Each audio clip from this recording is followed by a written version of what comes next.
Oui,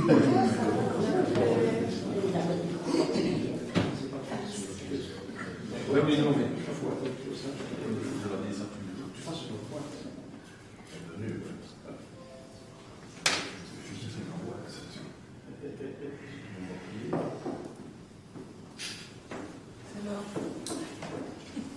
On est parti à la musique. Non, je parle. Ah. Allez.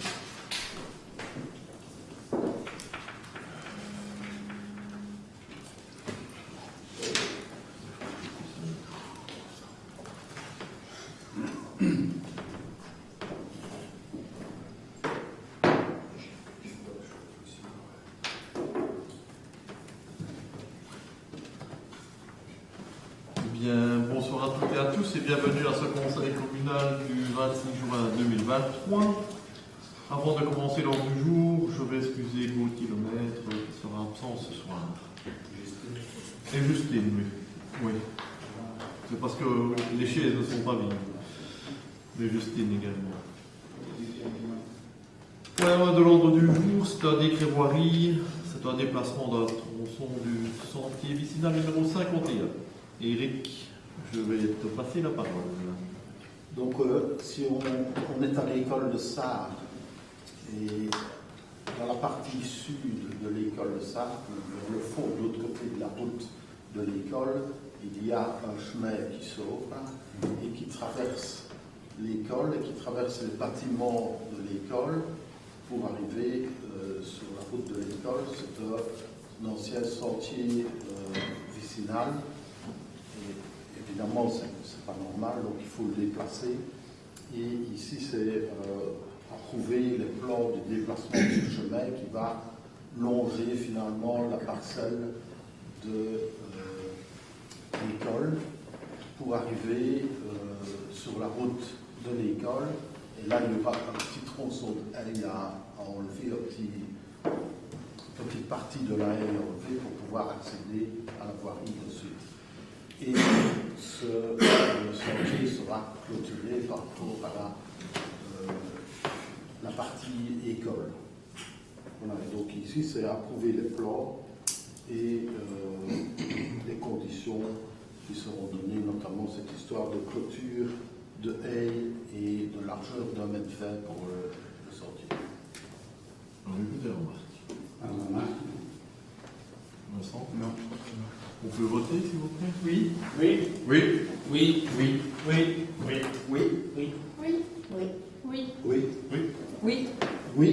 Et oui, merci. Le point suivant, c'est encore un décret voirie, c'est le déplacement d'un tronçon du sentier vicinal numéro 129. Eric, je te passe la parole. Donc on est à la sortie de Solwaster, quand on va vers Jalais. À un moment donné, il y a un petit chemin sur la droite qu'on appelle le Surfa. Et là, il y a 3 chalets. Et le premier de ces 3 chalets était en transformation. Il a dû introduire un permis d'urbanisme. Et il y a encore aussi là un sentier qui traverse le bâtiment. Et donc, il faut qu'il déplace le bâtiment. Le bâtiment Pardon, le sentier, pas le bâtiment. Une fois qu'il pourrait déplacer le bâtiment aussi, mais ici on ne demande pas, on lui demande juste de déplacer le sentier. Mais il faut savoir que c'est un sentier qui n'est plus jamais utilisé et qui ne sera plus jamais utilisé parce que ce qu'il y a avant, finalement, c'est pas possible d'y passer. À mon avis, on ne passera plus jamais. Mais enfin, il est de notre politique de ne pas permettre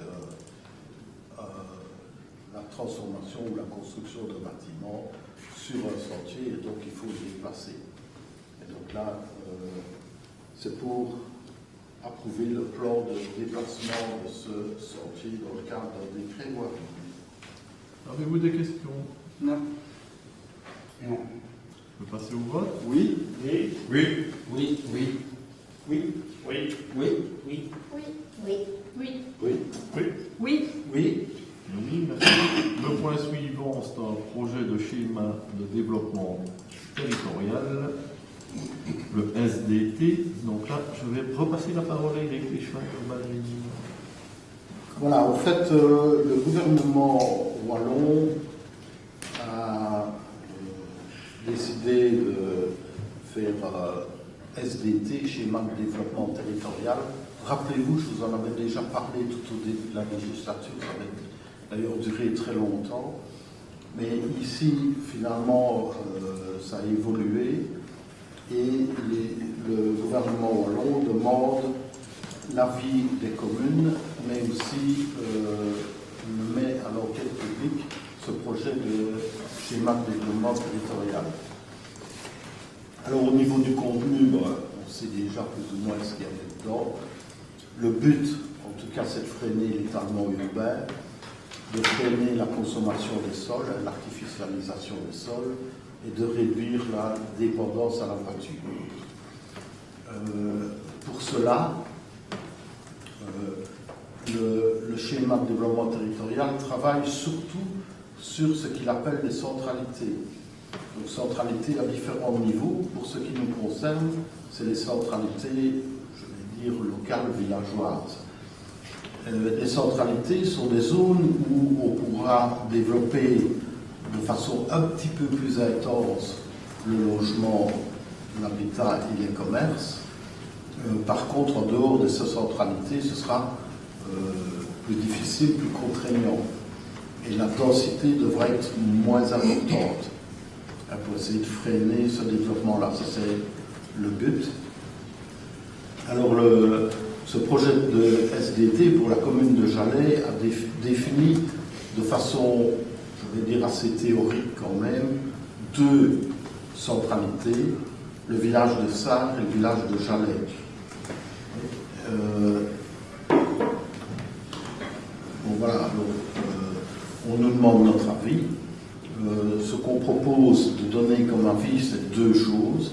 La première, c'est que deux centralités, ça ne me paraît pas correct parce que nous avons un développement important du village de Thiège et on l'avait d'ailleurs déjà signalé en 2011 au gouvernement wallon que le village de Thiège était quand même un village en développement important, notamment au niveau des commerces aussi, et qu'il devrait faire partie aussi de la centralité. Donc, nous, on doit donner un avis, on propose de donner cet avis-là, mais d'ajouter aussi que notre avis n'est pas un avis définitif et fini. Pourquoi? Parce que il y a une enquête publique aussi qui doit se faire jusqu'au 14 juillet. Et puis on doit donner les résultats de l'enquête publique pour fin juillet, je pense, et 21 juillet. Et donc, nous n'aurons plus de conseil communal puisque ce sont les vacances. Le prochain conseil communal, ce sera en septembre. Et donc, on ne peut pas intégrer dans notre avis l'avis éventuellement de la population par le résultat de l'enquête publique. C'est pour ça qu'on signale, on le signale dans les attendus, et puis dans notre décision, on va signaler aussi que notre avis n'est pas exhaustif, puisque il devrait aussi pouvoir être complété avec les avis des citoyens, mais on ne peut pas le faire puisque les délais qui nous sont impartis sont vraiment trop serrés et pas acceptables. Voilà. Voilà comment on pourrait répondre à ce schéma de développement territorial. Et c'est un très gros dossier. Et c'est un très gros dossier. On en avait déjà parlé ici longuement. Voilà. L'objectif, je pense, l'objectif général est bon. Au niveau de la méthode, on pourrait penser que ça peut... Effectivement, c'est un gros dossier, des hommes à la Ouais, c'est là. Ouais. La famille gros dossier. Oui. Bon, voilà, je pense que ce qui va se passer aussi, mais on va le voir dans les points suivants, c'est que les communes vont être obligées de se doter d'un schéma de développement communal. Ce qu'on va, on va en parler d'ailleurs tout à l'heure, parce que c'est à l'ordre du jour aussi pour essayer de désigner un auteur de projet. Donc voilà, c'est quelque chose qui va quand même prendre plusieurs années avant vraiment de bien définir les limites précises, parce que ici c'est plutôt c'est les grosses couches, on va le dire comme ça. Maintenant, il y a aussi tout un volet qui nous concerne au niveau des commerces. Donc, en fonction de la taille, on pourra éventuellement les accepter ou on ne pourra pas les accepter. Oui. Et les immeubles appartements aussi. Les immeubles appartements pourront être acceptés dans les lieux de centralité, mais pas en dehors. Les superficies des terrains à bâtir en dehors des centralités, des zones de centralité, il faudra conserver 70% de la parcelle non bâtie, avec rien dessus. Il y a toute une série de normes comme ça qui sont données dans l'histoire. Donc voilà, Didier, oui. Je voulais quand même faire une remarque parce que vous dites que des points bloquants, c'est qu'il y a l'enquête publique qui est en cours et qui n'est pas encore terminée à date d'aujourd'hui. Moi, elle a commencé fin mai, je pense, au début juin. Mais le problème, c'est qu'on ne trouve aucune information sur cette enquête publique. J'ai cherché, on trouve sur le site de la région Wallonne, on peut trouver le dossier, mais comment doit-on répondre à l'enquête publique? Apparemment, les citoyens qui voudraient répondre à cette enquête publique doivent s'adresser au collège communal. Mais il y a un formulaire pré-rempli, on va dire, sur le site de la région Wallonne. Mais voilà, adressez-vous à monsieur telle adresse, ça n'est pas complété. Je pense qu'il faudrait que la commune communique un peu mieux sur le site internet de la commune, ce service urbanisme. Il n'y a pas non plus cette annonce. Ça s'est fait. Si, Si, ça va être fait, c'est passé au collège, on a décidé. Pour le moment, je n'ai aucune communication là-dessus au niveau de la commune. Et les citoyens qui voudraient prendre le courage de dire. On va vérifier ce qui a été fait, mais normalement, ça devait être fait. Aujourd'hui, en tout cas, ça n'était pas encore sur le site internet. Donc, c'est quelque chose qui est certainement complexe et qui est peut-être compliqué à lire pour les citoyens.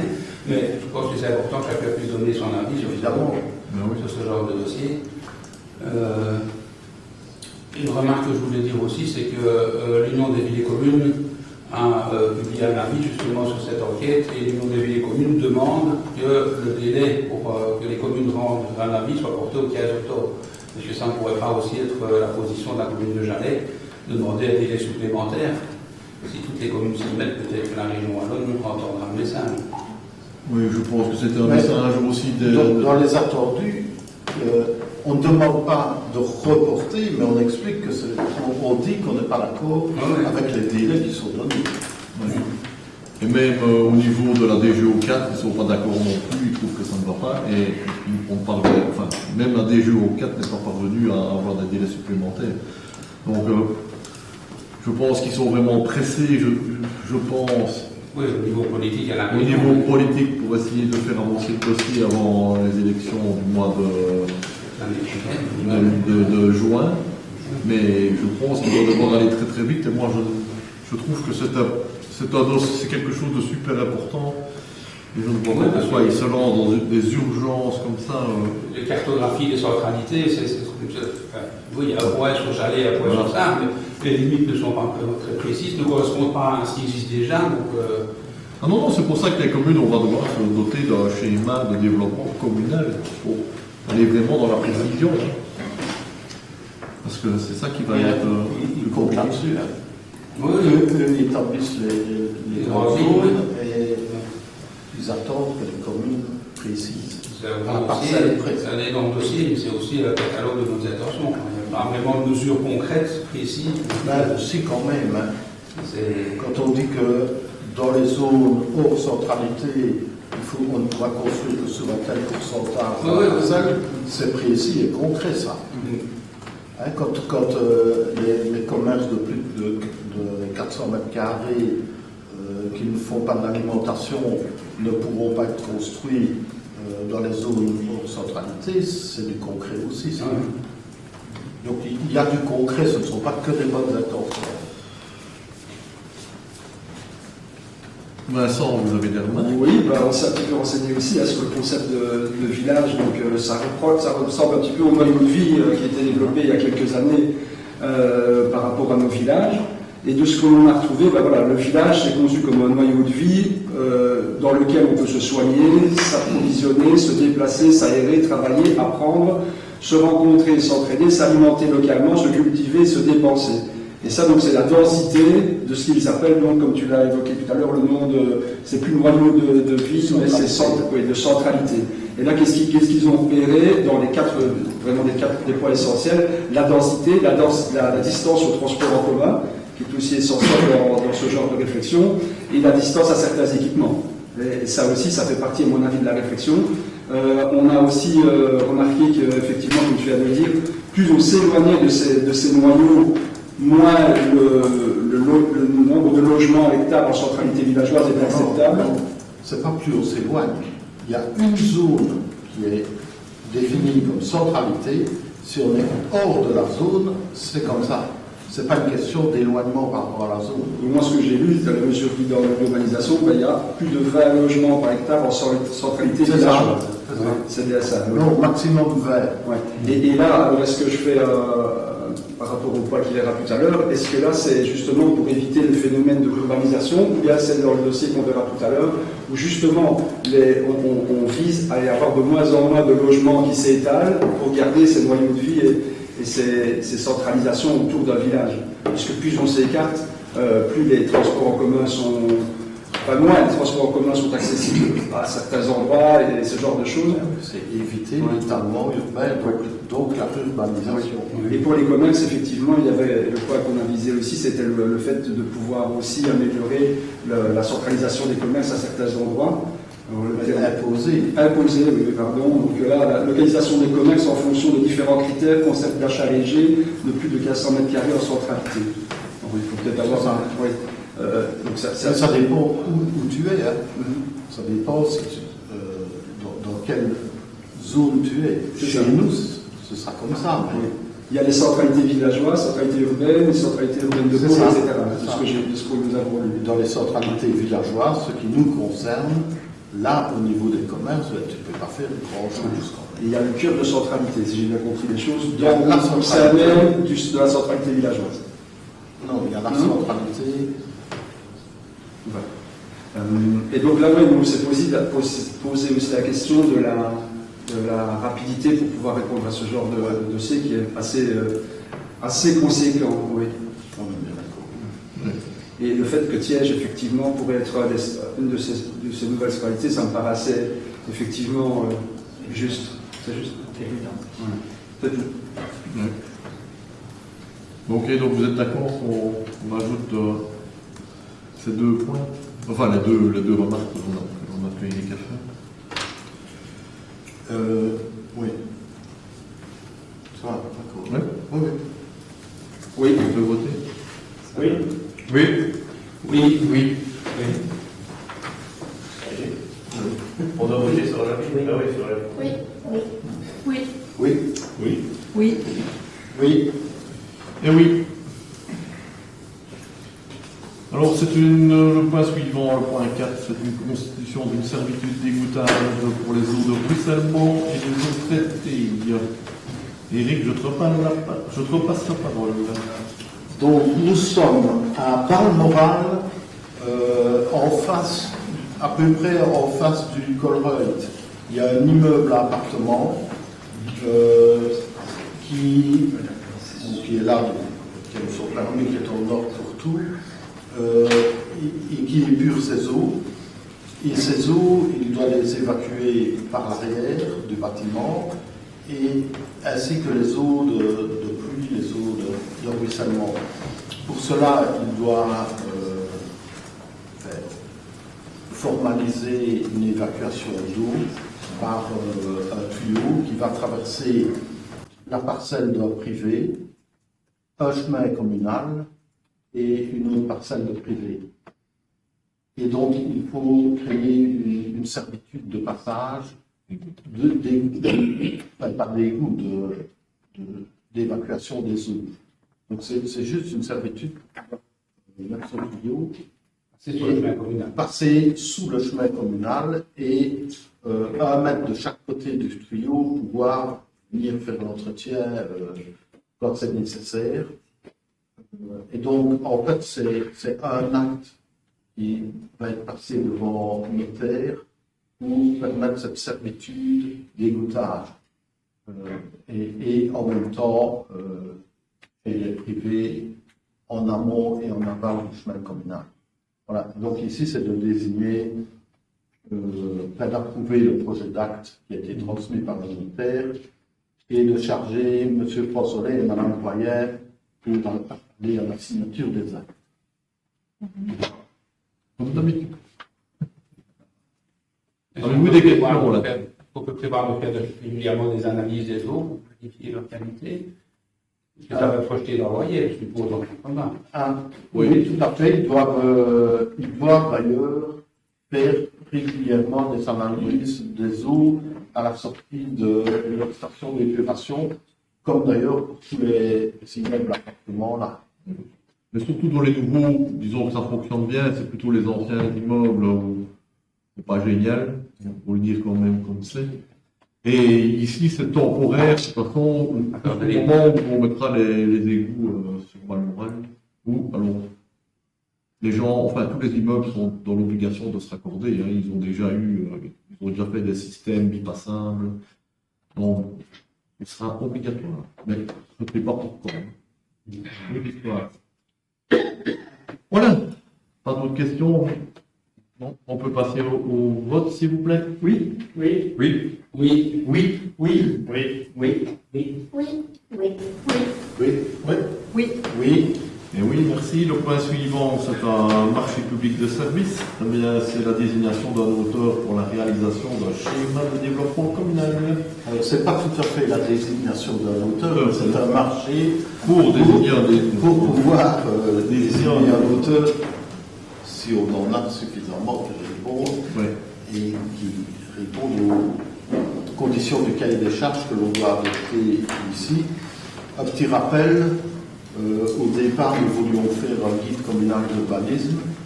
Nous avions désigné d'ailleurs à ce propos l'auteur de projet qui ne nous a pas satisfait, donc on a rompu avec lui.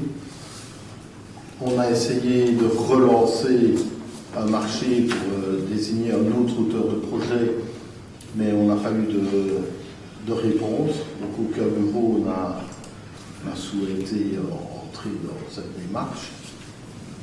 Et alors on nous avait conseillé à l'époque de faire en même temps un schéma de développement communal. Comme ça, ce serait plus important comme travail et probablement que des bureaux d'études se seraient alors penchés sur le problème et y auraient remis une offre. Et donc c'est ce qu'on a fait. Et aujourd'hui, on vous propose un cahier de charges avec deux tranches. Une tranche pour un schéma de développement communal et une deuxième tranche pour un guide communal d'urbanisme. Alors, ça tombe relativement bien qu'on puisse le passer maintenant, puisqu'on vient d'en parler avec le schéma de développement territorial. Les communes seront amenées à faire un schéma de développement communal, et donc là, on a un peu d'avance par rapport à cette thématique-là. Voilà, alors le marché est estimé pour la première tranche à 79 999 €. Et pour la deuxième tranche, c'est-à-dire le guide communal d'urbanisme, pour un montant de 36 058 €. Et il faut savoir que c'est évidemment subsidié, les deux à 60%, pour le premier avec un maximum de 60 000 €, et pour le deuxième avec un maximum de 16 000 €, pour lequel on a d'ailleurs déjà reçu, puisqu'on avait déjà commencé le guide communal d'urbanisme, on avait déjà reçu un montant de 9 600 €. Voilà pour ce qui est du cahier des charges et du marché. Alors on a soumis ce cahier des charges au nouveau receveur régional qui nous a suggéré, qui a donné un avis favorable, mais qui nous a suggéré de modifier certaines choses, et c'est notamment ce qu'on vous a envoyé, je pense, pour modifier un élément du cahier des charges, c'est que, en tout cas, surtout pour la deuxième partie, le temps de réalisation va être long. Faire un schéma de développement communal et faire un guide communal d'urbanisme, c'est long, ça prend du temps. Et donc, les sociétés, les bureaux qui vont être sollicités risquent, par la longueur du temps et puis l'inflation, risquent de remettre des prix trop hauts par rapport à la réalité du marché. Et donc, ce qu'il suggérait, et nous pensons que c'est une bonne idée, c'est de mettre dedans une clause d'indexation. C'est-à-dire que après un certain temps, eh bien, les prix pourraient être indexés selon l'indice santé, mais seulement avec un maximum, ça ne pourrait pas dépasser 120% du montant. Donc on vous propose d'ajouter ça au cahier des charges déjà initial qui vous a été présenté ici. Remarque qui nous semblait pertinente de la part du nouveau directeur, directeur financier receveur régional. Avez-vous des questions? Pierre François. Donc, en fait, une partie pour laquelle on a une réponse. Donc, tout d'abord, on va voter favorablement pour le nouveau cahier des charges, mais on a 4 interrogations. Alors, la première, elle ne va pas vous étonner. Elle relève de la part donnée à la participation citoyenne, c'est mentionné plusieurs fois. C'est dedans, mais dans l'élaboration tant du plan de développement communal, du schéma de développement communal que du guide communal d'urbanisme. Les deux étant intimement liés, nous constatons que la participation relève de la consultation et de l'information aux différents niveaux de l'avancement des travaux. Comme déjà dit lors du Conseil communal du 20 décembre 2021, nous avons mis en avant ce qui nous distingue au niveau de l'approche participative qui, de notre point de vue, ne peut se limiter à la consultation. 3, et nous on choisit celle du milieu. Voilà, tu te souviens. On est bon. Ça c'est fait, c'est dit. La seconde, là on a une partie de réponse relève du temps consacré à la prise de décision d'entreprendre l'élaboration d'un schéma de développement communal, puisque mi-2021, à l'ouverture des soumissions relatives au cahier des charges pour l'élaboration du guide communal d'urbanisme, et au vu des réponses des soumissionnaires, il semblait nécessaire d'entreprendre l'élaboration d'un schéma de développement communal au préalable. Nous vous avions d'ailleurs formulé la question à cette période de l'engagement de notre commune dans l'élaboration d'un schéma de développement communal. Aussi, il nous semblait à ce moment-là impossible d'en faire fi, d'autant plus qu'un plan communal de mobilité est dans les cartons et qu'un tel schéma sera un outil nécessaire. Votre réponse était que vous souhaitiez analyser la question avant de prendre une décision, et notre question c'était quel était le processus de décision qui nous amène à ce vote, puisqu'il y a quand même presque 2 ans qui se sont. Mais j'ai commencé par ça. Et donc tu as commencé par ça. J'ai commencé exactement par ça. C'est la contrainte. Alors, le troisième relève du Code du développement territorial et de son organisation. En effet, situé entre le schéma de développement communal et le guide communal d'urbanisme, se trouve le schéma d'orientation locale, qui pourrait être qualifié de zoom sur un morceau de territoire communal donné, définissant les objectifs d'un aménagement sur le sol. Est-il envisagé de recourir à ce schéma d'orientation locale si le schéma de développement communal mettait en avant la spécificité de certains territoires de notre commune? Peut-être, mais ne faisons pas tout en même temps, essayons de faire. Même si l'histoire nous a montré que parfois c'était bien de faire 2 choses en même temps, c'est le cas ici. Enfin, avouons quand même que faire un schéma de développement communal et un guide communal d'urbanisme, c'est déjà bien. Et si, évidemment, on se rend compte que c'est nécessaire de le compléter par un sol, alors pourquoi pas? Ça dépend si on a des spécificités. Voilà, pourquoi pas? Mais on verra. Okay. Et la quatrième relève du rôle que vous serez prêt à laisser à la minorité. À titre d'exemple, au niveau de l'élaboration du guide communal d'urbanisme, y aura-t-il une place dans le futur comité de pilotage constitué par le collège?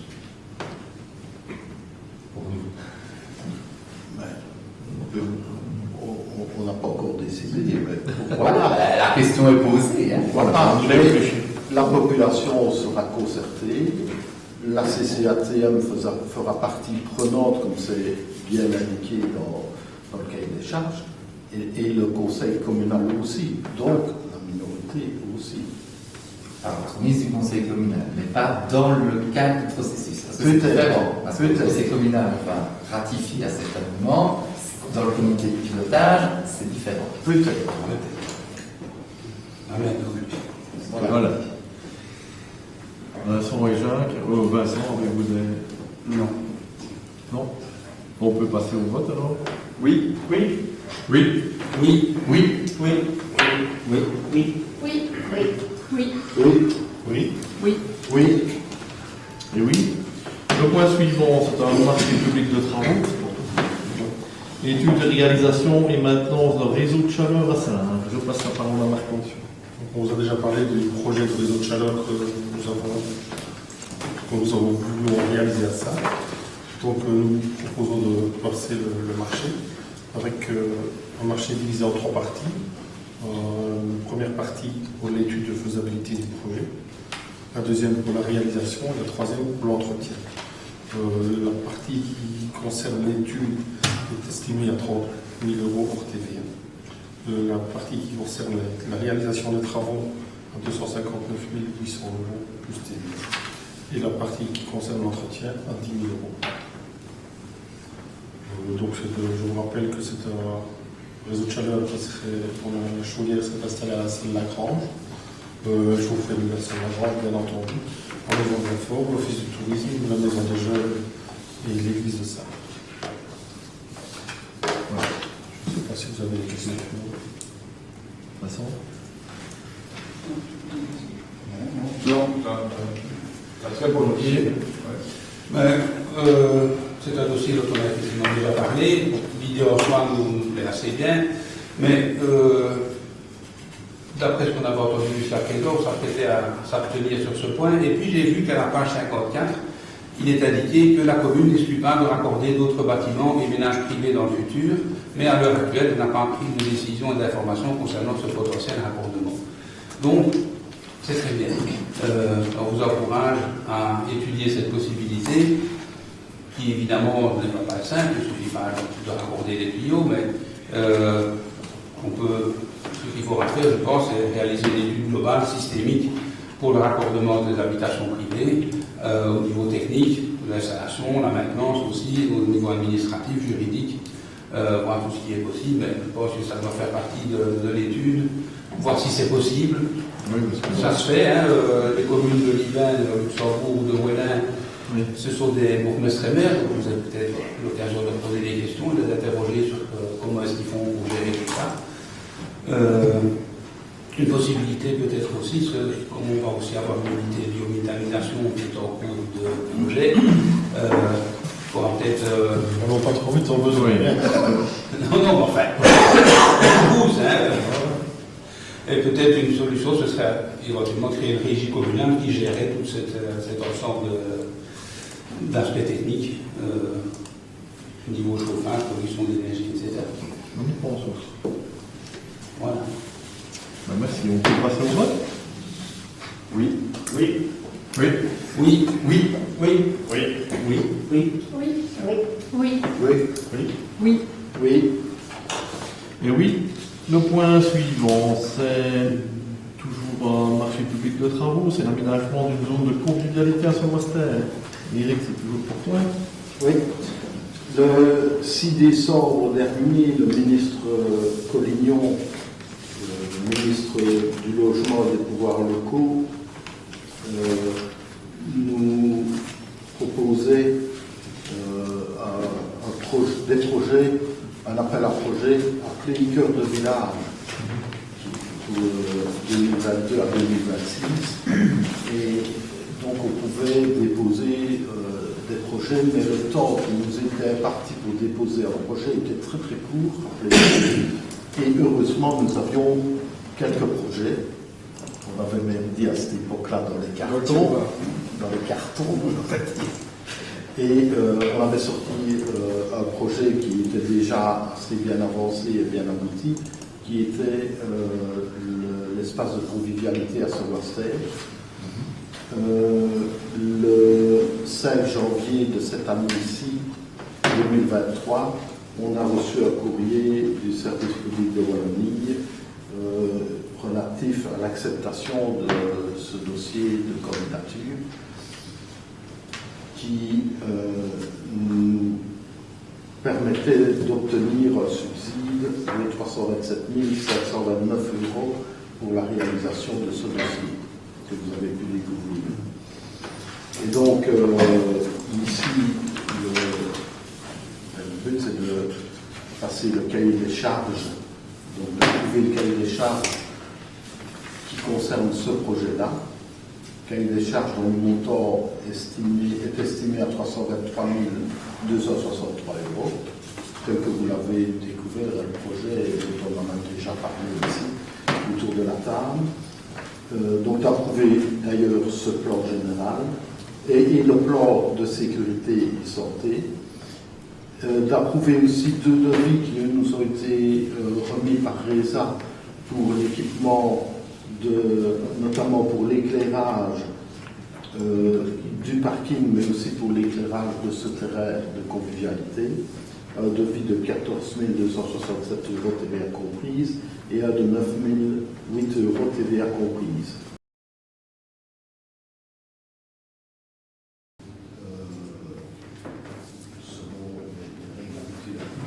Voilà ce que l'on vous conseille de faire. Merci. Une question de l'autre. Dépêchez-vous parce que, avant que le SDT soit d'application, parce que ce n'est pas dans la centralité. Oui, mais enfin, on a le subside. Voilà, dépêchez-vous.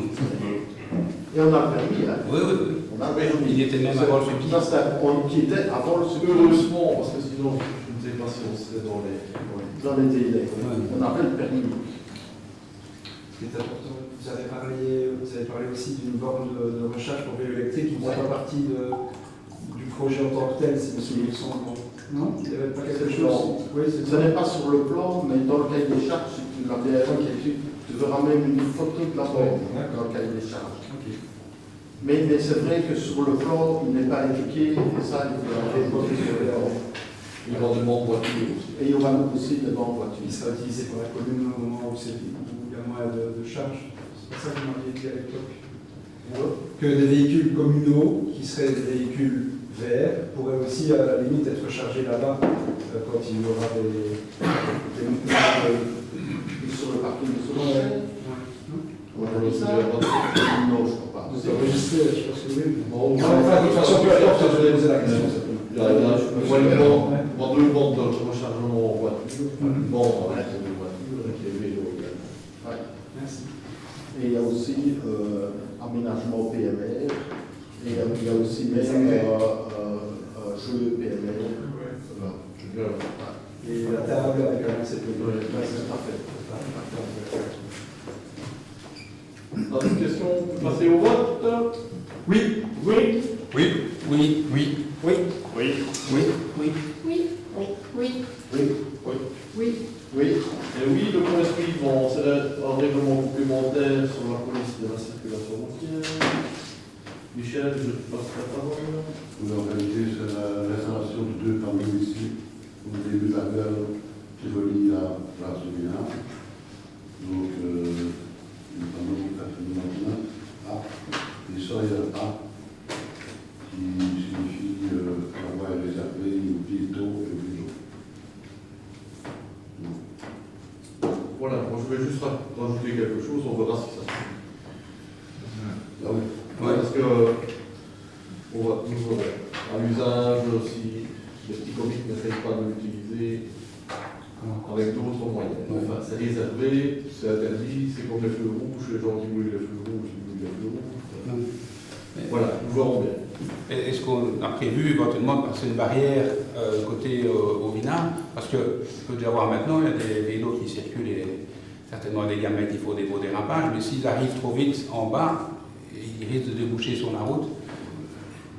Auparavant, il y avait des barrières avec une chicane. Oui, pour empêcher le moto de passer.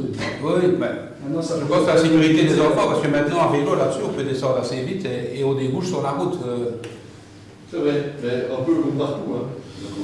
Oui, mais je comprends bien le souci pour les automobilistes, mais les enfants à vélo, c'est quand même. Moi, je vois plus, par exemple, à l'école de Sarre, que tu viens de la nationale. Oui. Voilà. Tu viens de côté ou de l'autre. Ça n'a pas de barrière. Il n'y a pas de barrière, mais ici, ça descend. C'est sur une nationale, oui, c'est plat. Ouais. Enfin, je suggère. Oui, mais c'est pour ça que je dis pour le moment, on met les panneaux, après, on verra à l'usage ce qu'on va faire. Non. Mais bon, les enfants. Oui, non, enfin, je dis, on peut en mettre un peu partout. Hein. Oui. Il faudra simplement veiller, si on devait mettre des barrières, à ce que ce soit accessible pour les PMR. Oui, non, parce que les PMR s'approchent. C'est Ça, c'est un problème qu'on connaît. C'est compliqué. Voilà, c'est ça. Parce que c'est facile. Mettre des barrières, oui, c'est possible, mais alors tu empêches les gens de passer, et pour moi, c'est aussi un problème pour. Moi, je penserais plutôt entre le trottoir et la route, pour que si les enfants débouchent là-bas trop vite, bon, peut-être ils vont s'écraser sur la partie. Il vaut mieux ça qu'elle est pas d'une auto. Mais c'est vrai qu'avec les clés, tu peux varier très vite, c'est vrai. Oui, bon, on dit au niveau des écoles, tous les freins, bon, voilà. On peut passer au vote. Oui. Oui. Oui. Oui. Oui. Oui. Oui. Oui. Oui. Oui. Oui. Oui. Oui. Et oui, le point suivant, c'est un rapport de rémunération de l'exercice comptable 2022 des mandataires. Est-ce qu'il y a des remarques ou des... Non. Non. Comme ça, c'est public. Bah oui, de toute façon, c'est public. On n'a rien à cacher. On peut passer au vote. Oui. Oui. Oui. Oui. Oui. Oui. Oui. Oui. Oui. Oui. Oui. Oui. Oui. Et oui, le point suivant, c'est le compte budgétaire, bilan et compte de résultats et annexe de l'exercice 2022 du CPAS. Noël. Madame la Présidente, je vous passe la parole, madame. Merci. Le résultat budgétaire ordinaire de l'exercice est en boni de 51 395 €. À l'exercice propre, le résultat présente un malus de 48 533 €. Au 31 décembre 2022, les fonds de réserve s'élevaient à 132 565 € à l'ordinaire et à 23 990 € à l'extraordinaire. Alors, au service ordinaire, le résultat à l'exercice propre s'explique notamment par, au niveau des dépenses, une augmentation substantielle des dépenses en matière de personnel de 9,6% due aux 4 indexations salariales qui ont marqué l'exercice 2022. Les dépenses en matière de fonctionnement qui ont augmenté de 5,8%, tout en sachant qu'en 2021 c'était 12%. Donc il est à noter une diminution des frais de formation, principalement dû au fait qu'elles sont suivies en ligne. Avant la crise Covid, la plupart des formations se déroulaient à l'extérieur et engendraient des coûts supplémentaires en frais d'inscription, en frais de déplacement et en temps de travail. Des dépenses de transfert qui ont augmenté de 22,2%. Donc on remarque que les dépenses en matière de revenus d'intégration avait diminué de 9%, puisque c'est plus ou moins égal. Celle-ci s'élevait à 563 583 €, auquel il faut ajouter l'aide équivalente aux revenus d'intégration d'un montant de 135 919 € pour les ressortissants ukrainiens. Alors si on regarde les aides sociales hors revenus d'intégration, hors article 60 et aides sociales équivalentes, elles sont en diminution de 41 921 € par rapport à l'année dernière. On enregistre un déficit comme les années précédentes en matière d'initiative locale d'accueil de 48 704 €, soit presque le double de l'année précédente. C'est un résultat pondéré par la recette de transfert des APE qui est maintenant globalisée à un seul article budgétaire, à la fonction 009, comme pour le compte communal, suite à la réforme des points APE. Mais il ne faut pas oublier non plus la fermeture de 3 places depuis le 1er octobre 2022 suite à la vente d'un immeuble à Sarre, ce qui fait une diminution de la subvention du fédéral pour atteindre du nombre de places ouvertes. Il y a une diminution de 6,8% des dépenses pour les repas livrés à domicile par le Lagondé, une augmentation des dépenses en matière de traitement des articles 60 de 36%, avoisinant les résultats de 2020, soit un montant de 169 687 €. savoir que quand on remet des personnes sur le chemin du travail, ben, ça a un coût, mais ça trouve aussi qu'il y a une dynamique au niveau du service d'insertion sociale, tout en se disant qu'on n'a pas toujours les mêmes envies que certaines communes qui ont des maisons de repos où on peut mettre des personnes à la situation, au service d'entretien, etc. Alors, au niveau des recettes, il est à noter que le montant de l'intervention communale s'élève à 805 544 €, soit 100 000 € de moins que l'exercice précédent. Souvenez-vous, lors du compte 2021, il s'était clôturé avec un bonus de 200 000 €. Et à la deuxième modification budgétaire, l'intervention communale avait été diminuée de 100 000 €. Et 73 572 mois avec les nécessaires utilisés pour équilibrer la modification budgétaire. Il y a une petite diminution du montant du fonds spécial de l'aide sociale qui s'élève à 75 000 € au lieu de 77 930 €. Et la subvention APE s'élève à 213 681 €. Donc, au niveau des crédits à reporter, on remarque que les honoraires du notaire pour la vente des honoraires du CPS sont à montant de 14 900 €. Le solde du don du Kiwani de 3 872 €. On a reçu un chèque fin d'année en décembre 2022. On avait déjà utilisé une partie, on est assez proactif quand on reçoit des dons. Au niveau du CPS, c'est le montant du solde sera utilisé cette année. Il y a également un crédit de 2 282 € dédié à l'aide alimentaire qu'on a pu reporter. Et on remarque aussi un crédit reporté de 12 000 € qui peut surprendre au niveau de la fonction des services des aides familiales. Mais ce service-là a tendance à informer ou transmettre la dernière facture du dernier mois très tardivement et une partie du côté déjà construit. Donc c'est là qu'il y a une différence entre les recettes et les dépenses. Au niveau du service extraordinaire, on retrouve un résultat budgétaire équilibre. Nous n'avons pas enregistré les recettes pour la vente de terrain en 2022 et nous avons des crédits à reporter de 2 428 € pour les acquisitions en informatique. Je ne sais pas s'il y a des questions. Vincent ? Non. Nous allons voter comme notre conseiller au conseil du CPR. Oui, la même chose pour nous, on va voter comme mon collègue du conseil de l'action sociale. Qui était ? Abstention. Donc, 5 à On va voter comme nos collègues. Oui.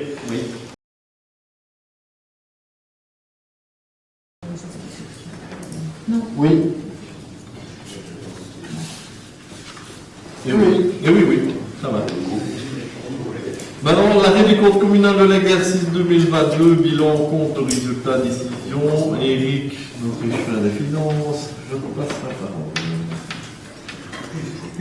Voilà, alors le compte communal 2022 se clôture à l'ordinaire à l'exercice propre avec un boni de 462 730 € et avec les exercices antérieurs avec un boni de 610 123 €.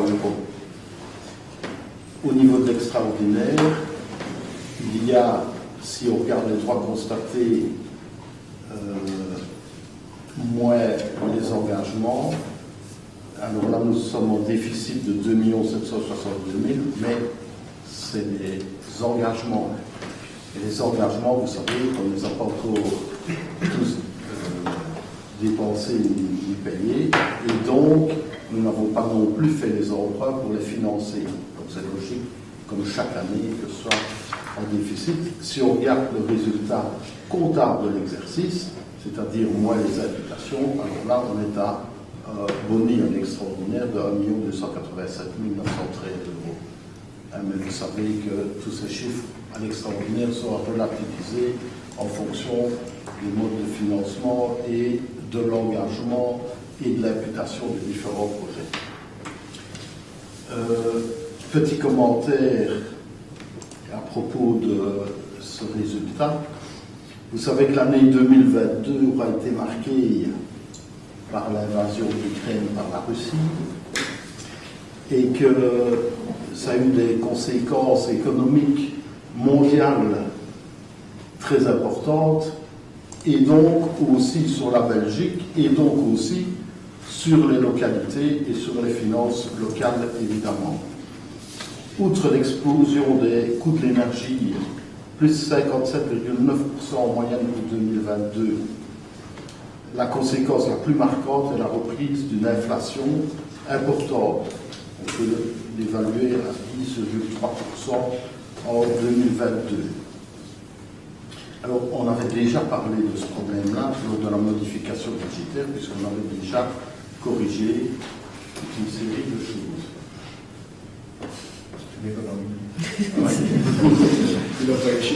Voilà. Alors, les coûts des matériaux et des services ont donc fortement augmenté pour la commune, et les coûts salariaux ont également explosé. 5 indices pivots internes pour la fonction publique. Ces réalités conjoncturelles ont évidemment un impact sur le compte communal. Alors, si on a ça à l'idée, si on regarde dans le détail, par rapport au compte 2021, les principales évolutions de recettes ordinaires sont, alors, principales, hein, je ne veux pas tout détailler, sinon on aurait mis le budget ici. Mais le fonds des communes, on constate une augmentation de 162 095 €. Le PRI, une augmentation de 331 724 €, mais il faut savoir que dans cette augmentation-là, il y a un rattrapage d'une non-perception de 160 000 € en 2021. Donc ça équilibre les choses. À l'IPP, une augmentation de 360 996 €. Une compensation pour la non-perception des additionnels au PRI, elle diminue de 17 178 €. C'est lié aussi... ce sont des compensations qui sont données pour des réductions qui sont octroyées par la région wallonne aux familles, etc. Là, on a 17 178 € en moins. Compensation pour les travailleurs transfrontaliers, on avait ça avant, il y a des années, et puis on l'avait supprimé, et puis maintenant, la région wallonne, de nouveau, nous octroie ces compensations-là. C'est plus 76 695 €, donc ça fait du bien de retrouver finalement ces montants-là. Contribution de l'autorité supérieure pour les restaurations de dégâts subis lors des inondations, plus 95 852 €, mais ça, ce ne sera qu'une fois, en one shot. Taxes sur les nuitées, elles augmentent, 12 282 €.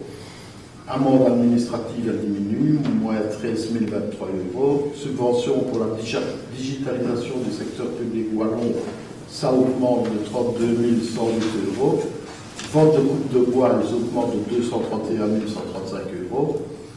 Subvention pour le fonctionnement de l'enseignement, plus 34 079 €. Subside ONI pour la petite enfance, plus 66 000 €. Concession de cimetière, moins 7 400 € et amende urbanistique, plus 4 103 €. On peut noter que la taxe sur l'enlèvement des déchets diminue de 132 966 €, mais c'est normal puisque au 31 décembre, nous n'avions pas encore perçu, et nous n'avons toujours pas encore totalement perçu en tout cas, la partie variable de la taxe. Ça, il faudra attendre. Et ce sera plus régulier lors des exercices suivants. Alors, ça c'est au niveau des recettes. Au niveau des dépenses par rapport à 2021, les dépenses de personnel augmentent de 14,7% et atteignent dorénavant 50,8% des dépenses globales. Donc la moitié des dépenses de la commune, c'est pour le personnel. Les dépenses de fonctionnement diminuent de 10,4%, mais attention, ça ne veut pas dire qu'on a moins fonctionné, moins bien fonctionné. Il faut savoir que ce n'est pas représentatif, puisque les dépenses liées à la collecte des immondices qui se trouvaient dans les dépenses de fonctionnement se trouvent au pays 2022 dans les dépenses de transfert, ce qui fait un montant quand même très important, et que les dépenses pour les voiries étaient aussi très importantes en 2021 suite aux inondations. Donc elles étaient gonflées par rapport à 2022. Alors on peut noter quelques postes de fonctionnement. Les assurances augmentent, le coût des assurances augmente de 10 541 €. Les frais de gestion du parc informatique pour l'administration augmentent encore de 15 807 €. Le PGUI, c'est pour les interventions urgentes, diminue de 43 817 €. Mais encore une fois, en 2021, ça avait été beaucoup plus important, cette dépense due aux inondations. Fonctionnement de l'éclairage public diminue de 10 878 €. Et les frais pour les voiries diminuent de 56 697 €. Alors, encore une fois, ils avaient été plus importants suite aux inondations. Les dépenses de transfert, elles, augmentent de 11,50 €, évidemment, puisque les dépenses qui étaient inscrites en fonctionnement sont inscrites dorénavant en transfert, mais il y a quand même des augmentations ou des diminutions d'ailleurs. Intervention dans les frais de la zone de secours, c'est plus 57 824 €. Subside de la région Wallonne au club sportif, mais ça aussi c'était une opération unique, donc il y a une diminution de 58 920 €. Intervention dans les frais de la fabrique d'église, moins 10 023 €. Couverture des frais du CPS, Madame la Présidente vous en a parlé, c'est moins 100 000 €. Nettoyage et immondices, voilà le fameux transfert, plus 367 582 €. Au niveau des dépenses de dette, l'encours au 31/12/2022 était de 4 176 641 €, donc ça c'est la dette globale à ce moment-là. Pour fin 2021, un montant de 4 804 556 €, donc on voit que ça diminue. Les charges totales de la dette étaient de 775 467 €. Alors, à l'extraordinaire, je vous en ai parlé, le résultat budgétaire de l'exercice est en déficit de 2 762 139 €, puisque comme chaque année, les montants engagés n'ont pas encore été tous dépensés et que donc les emprunts n'ont pas encore été réalisés. À noter que le résultat comptable, lui, est en boni de 1 287 913 €, puisqu'il tient compte des sommes imputées et non des montants uniquement engagés. Alors, au niveau des fonds de réserve et provisions, les soldes étaient au 31/12/2022 pour le fonds de réserve ordinaire 300 000 €, pour le fonds de réserve extraordinaire 2 798 871 €, et on avait aussi des provisions pour risques et charges de 117 640 €. La situation de trésorerie au 31 décembre, le total des avoirs en espèces de la commune se montait à 4 369 500 €. Et au niveau des capacités de la commune, il faut savoir que le cash flow pour 2022 était de 1 491 238 €.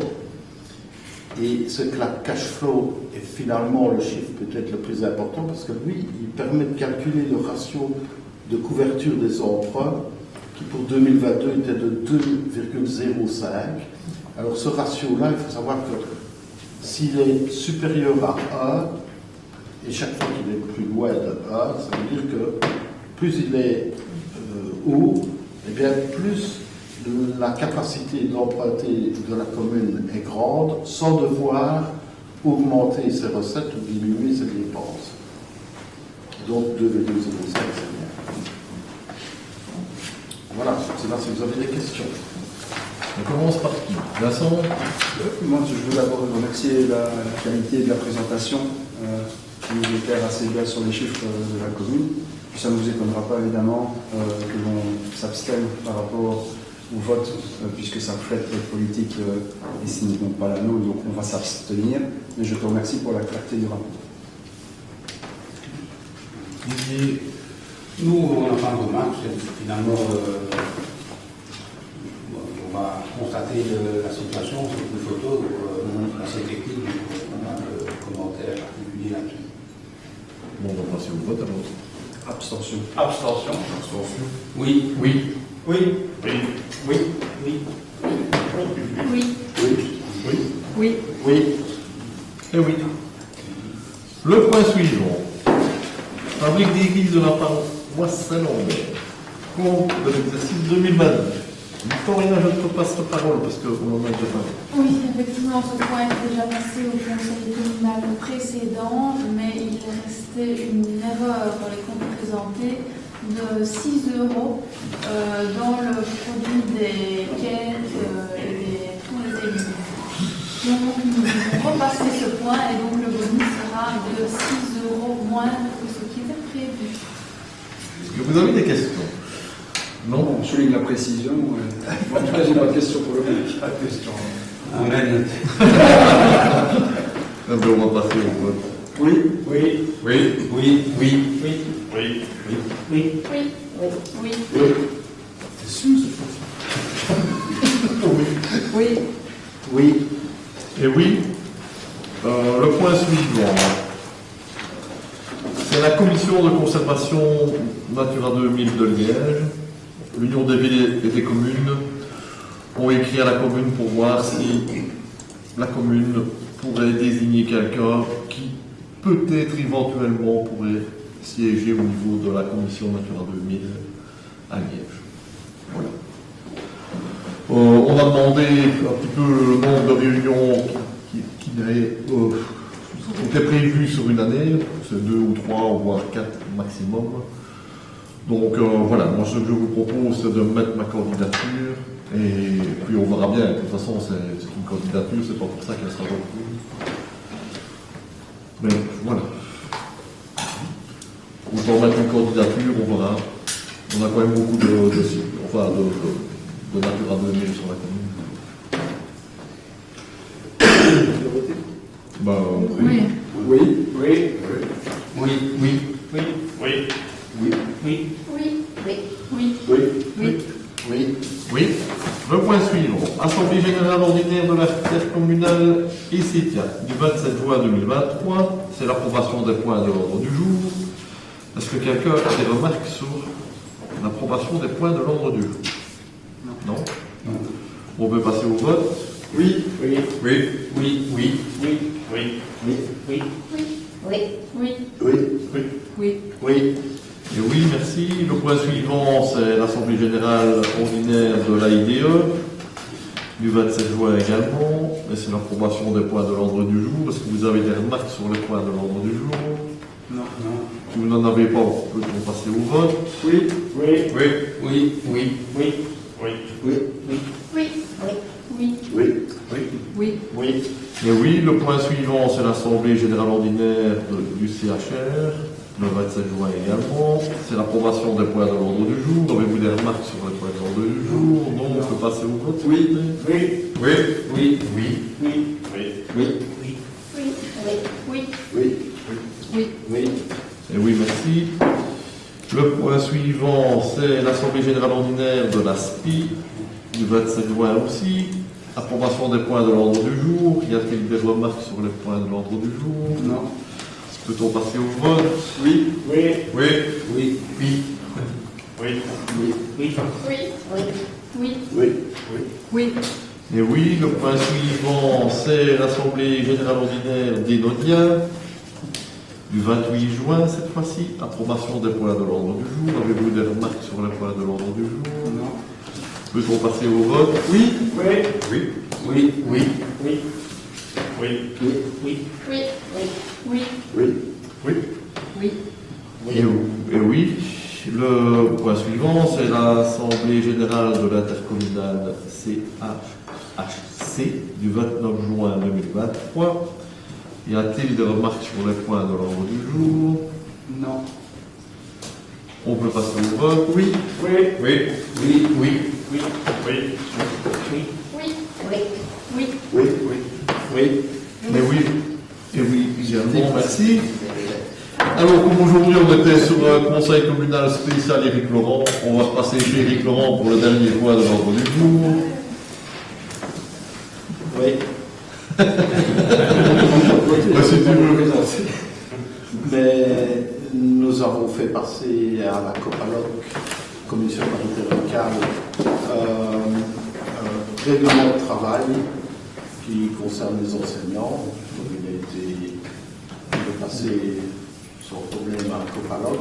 Donc c'est un règlement de travail, il reprend tous les... En fait, c'est une compilation des textes légaux, puisque vous savez que dans l'enseignement, tout est organisé par les lois, et il est décret qu'on n'a pas de véritable marge de manœuvre, mais en fait, c'est bien d'avoir un règlement de travail tel que vous l'avez découvert dans les dossiers, et donc je vous demande juste de l'adopter, d'accepter ce règlement de travail. Ben, juste simplement pour dire qu'on va inclure une annexe concernant l'usage des outils numériques. Oui, ça, ce sera fait prochainement. Ce sera fait prochainement.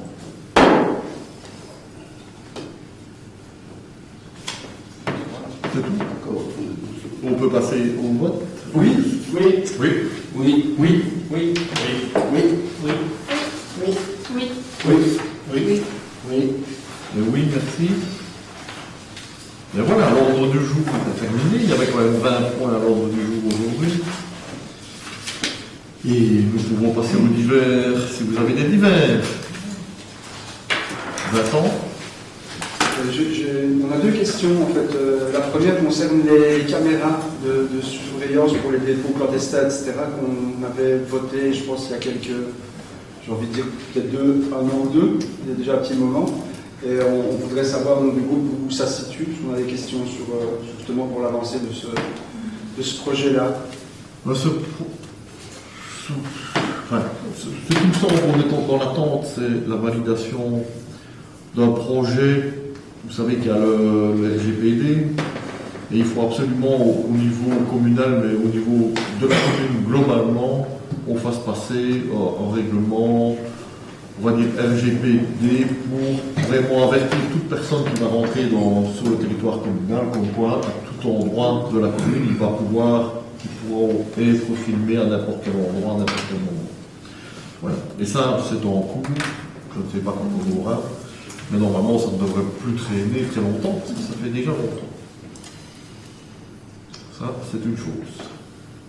Et tant qu'on n'a pas ce règlement, enfin, tant que ça n'est pas passé, ici au conseil communal, on ne peut pas évidemment installer les caméras pour l'instant. On avait deux questions. Oui. Oui, donc la deuxième, en fait, le ministre Collignon a lancé une circulaire il n'y a pas si longtemps que ça, pour inciter à réfléchir à une féminisation des noms de voiries, parce qu'il est utile de rappeler que la région Wallonne, pour 10 rues, qui portent le nom d'un homme, une rue seulement porte le nom d'une dame. Et on trouvait que l'idée d'avoir des noms féminins autant que de noms masculins serait une bonne chose. Maintenant, je ne sais pas comment vous voyez ça avec dans les nouvelles, il n'y a pas énormément de nouvelles voiries, mais est-ce que vous prenez cette opportunité en compte? Moi, je trouve qu'en 2023, ce serait bien d'avoir peut-être un peu plus de noms de rues. C'est très difficile d'ailleurs de donner des noms à des rues. Ici, la commune de Jamet, il reste 4 noms de rues à attribuer, sinon toute la rue aura un nom. Alors le problème, c'est que même qu'on a donné un nom à une rue, il faut que cette personne soit laissée libre. C'est la première chose.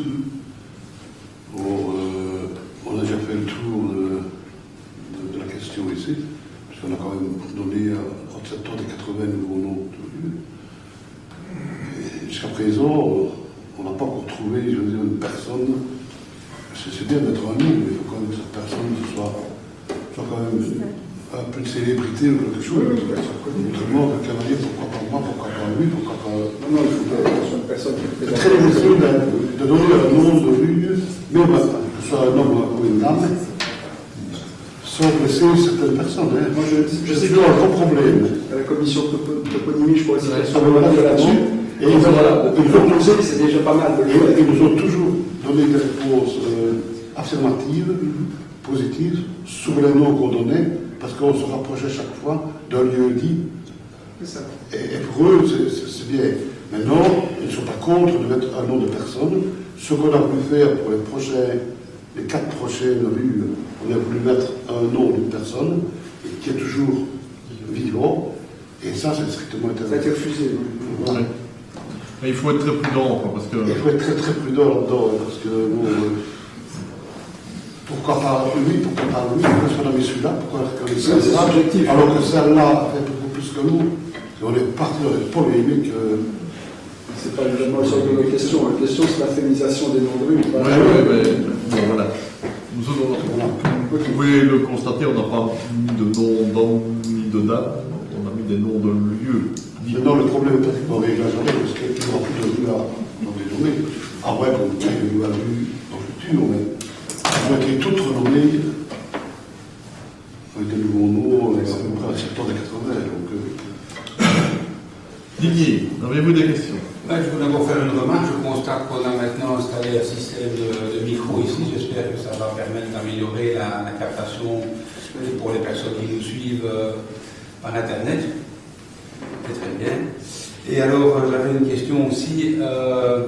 Quand on est sur la route du Rosselin, sur le dessus, donc si on vient de l'autoroute, on va vers Sauvaterre, et puis la route tourne à droite. Si on continue tout droit, là il y a un chemin qui est un cul-de-sac. Il y a à peu près 500 mètres de dépôt de gravats. Je ne sais pas, il y a des tas qui sont de la matière neuve, je vais dire, et d'autres, visiblement, on a excavé quelque part, mais il y a des centaines de mètres cubes de gravats là-bas. Où est-ce qu'ils viennent? Qu'est-ce qui les a déposés là-bas et qu'est-ce qu'on va en faire? Il y a une partie des dépôts qui proviennent de chantiers communaux, qui vont en partie être réutilisés sur les chantiers desquels ils proviennent. Et il y a une partie qui est stockée là avant d'être utilisée par le service communal. On va faire des chemins forestiers, par exemple. Ça fait un peu... Il ne passe pas grand monde, je suis bien d'accord. Ça fait très longtemps qu'il y en a, et ça fait de substantielles économies à la commune. Ça peut être une zone de décélération aussi, si tu veux. Il ne faut pas perdre de manière pour ça. Comme ça bouge tout le temps, normalement. Ils n'écoutent plus. Non. D'autres questions? Non. Bien, voilà. Merci à vous alors. La séance publique est terminée. Et nous allons passer en huis clos.